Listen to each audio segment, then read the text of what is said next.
Assalamu alaikum. Hello everyone, welcome back to my another video. In this video, how to replace image in Photoshop same size for two way. Step 1, go to file, open and select any image, hold click and drag it. Then right click, create clipping mask, press Ctrl T, resize, hold shift for quick size.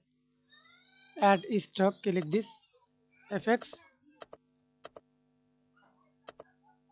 stroke, select stroke color, example red and increase the stroke.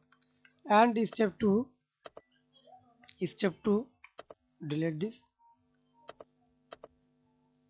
see this group, see this image, apply the same formula, open and click and drag it, delete this image, apply the same process. Thanks for watching video. Please subscribe to my channel, like, comment, share.